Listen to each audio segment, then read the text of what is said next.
I'm going to have some toast. And there's my plate, which I had some toast earlier, but I forgot to put the plate in the microwave. Now, I put the plate in the microwave to keep the plate and the crumbs and everything safe from the mice. But I know the mice haven't been there because there's no poo on the plate.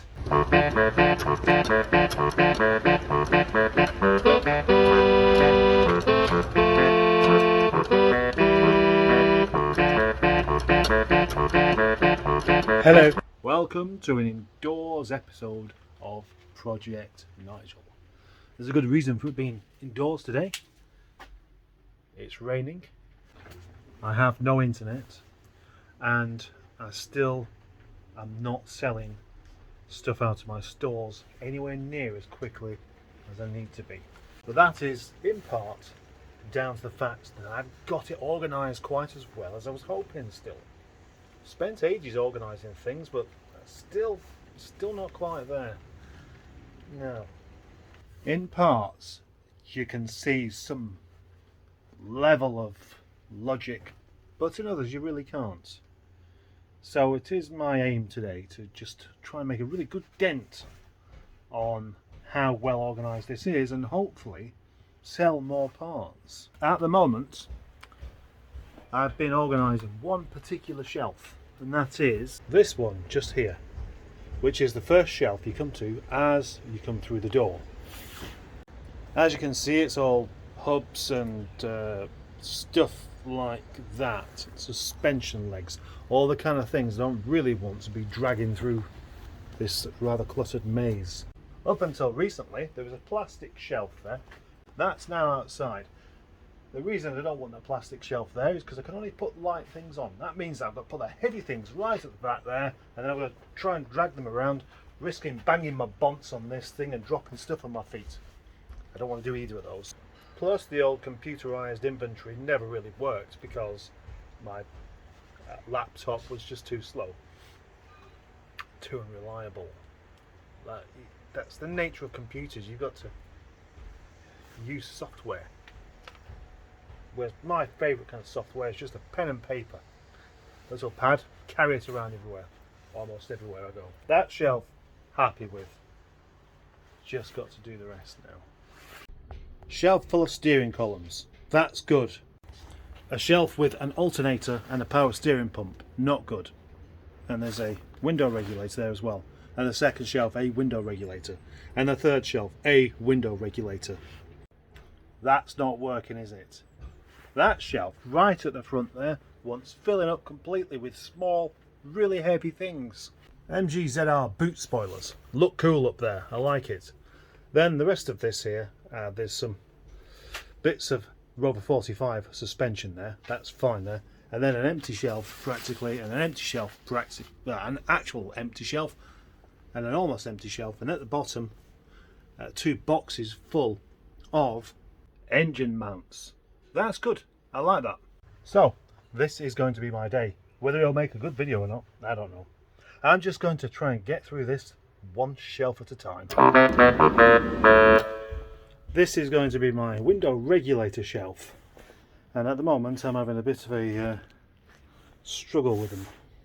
Last week I had a chap come around who wanted a passenger window regulator for a Rover 75. So I said, yep, come on down, I've got one right here. And I picked it straight off the shelf, just like that. Gave it to him. Next day, it's the wrong one. That was the driver's side. I thought, well, that's a bit strange, isn't it? And it's taken until today for me to know why that's happened. A couple of years back, I sold a driver's side window regulator and sent it to someone who asked for it. And he said, that's the wrong one. That is the passenger side. So I said, oh dear, right, okay, sorry about that.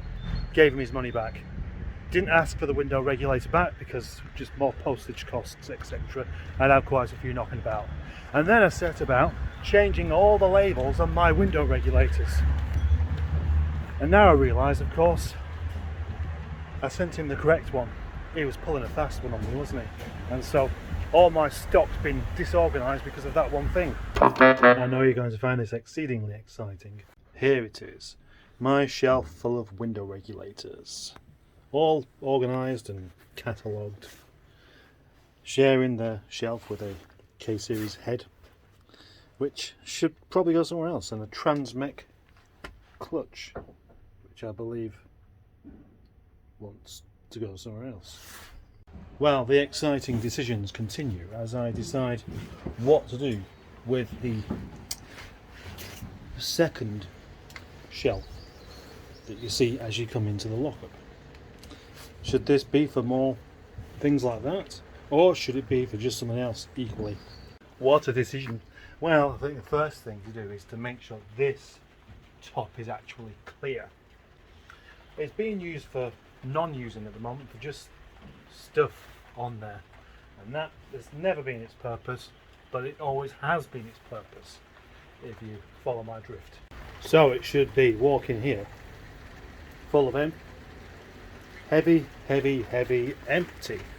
empty, so I can put heavy things on there while I move them somewhere else, or for writing or doodling. Do you know what, I'd be better off having my keyboard on there than having that lot. So let's sort that out now. Clear top, and a box full of brake calipers. It's not even raining that heavily, but I'm getting lots of water inside here. Just like everybody has that one drawer in the kitchen that's full of envelopes and pens and basically just a mess, I have felt the need to have a miscellaneous box. But the trouble is, I've ended up with more than one miscellaneous box. It's been more like 10. So, in fact, I have a big one here. One big box full of bits. And another one just there. You know, it's like, oh, if you can't find it, look in the miscellaneous. Which one? Yeah, I'll sort that out afterwards. I've got other things to sort out first. But the trouble is, that's how you end up with a miscellaneous box in the first place. In theory, it does actually work though.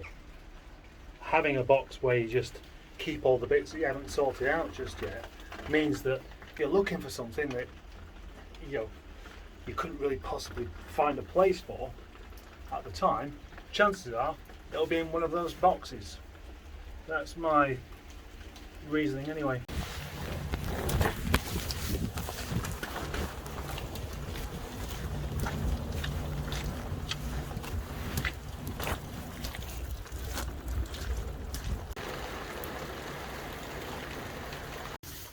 Moving on to these two shelves though, that's what I'm going to do next.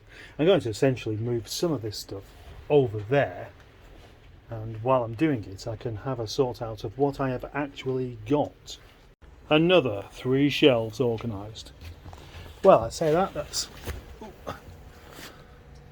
starter motors, alternators on there, and then brake discs and brake calipers. As you can see, there is room for more heavy things. Well, why don't I leave that space there and find out whether there's space somewhere else for heavy things. 3 boxes of engine mounts sorted out. Good. Now the only trouble with working down there for any length of time, my back. Oh yes, I've struggled with it as it is, but having to crouch down everywhere, not being able to stretch out, it's not good. And I've got another 2 hours before I should just call it a day. Will I make it? Or will I get stuck? Imagine if I've just had a proper bout of sciatica down there and I couldn't move. I've done it before. It's quite strange having Nigel in the lockup. I'm staying here for, that's 3 days he's been in here now. Not started any work. I won't be starting any work on this until the custom missile has sold. But I just like having him in here. It's nice. Makes me feel like he's been looked after. The wheelie bin of chaos was full of ZT parts. Yes, I was very happy to discover this wheelie bin the other week, wheeling around my parts, and they can stay in there and be nice and dry. But today it was time to get them out and sort them out. And I've almost finished on the bench again, but look at this. My latches for the ZT and 75. Look at the amount. I never realised I had that many of them. That's loads. I took apart a Mini R50 a few years back and took the brake calipers off, and I decided to put them in some plastic bin liners to stop it from getting wet. That's probably the wrong thing to do, actually. Yeah, I don't think that's helped at all. Just traps moisture. So I think they're being chucked.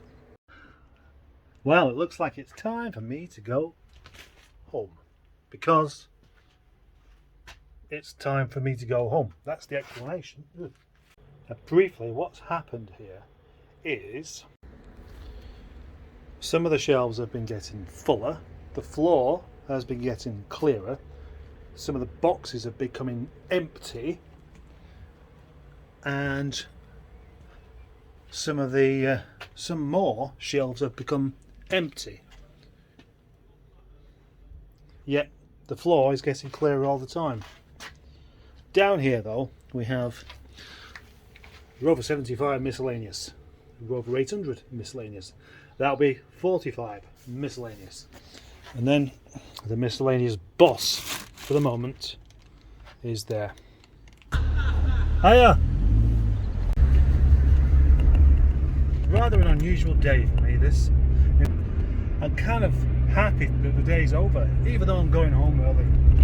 Normally the time goes by so quickly and I think, oh, I wish I had a bit more time. But today's been more like a proper working day. Quite simply because I haven't had an internet. And so there's no point in looking at my phone except to make a video. Just spend the whole day organising things. Just narrowly avoided a head-on collision then with an Audi. Yeah.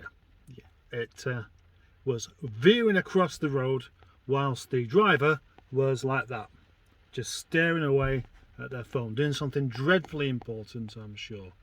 What really gets me though is that it's probably one of those people that complain and say, oh, if you don't speed, you don't get caught speeding, with those mobile traffic speed camera bodgy cons. Yeah, I imagine that to be one of those, because the car wasn't going that fast.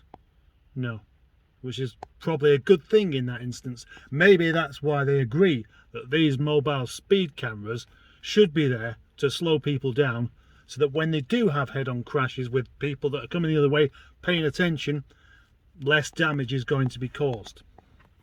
But what it does get me thinking is I'm properly ripe for a major rant about driving standards and driving types, and there'll be an awful lot of stereotyping involved, I'm afraid, but there's a reason why stereotypes happen, and it's not my fault. It's those people that fit into that stereotype. So that's something for you to look forward to. Here is my selection of mirror caps. I wonder, do you think these belong in the freezer as well?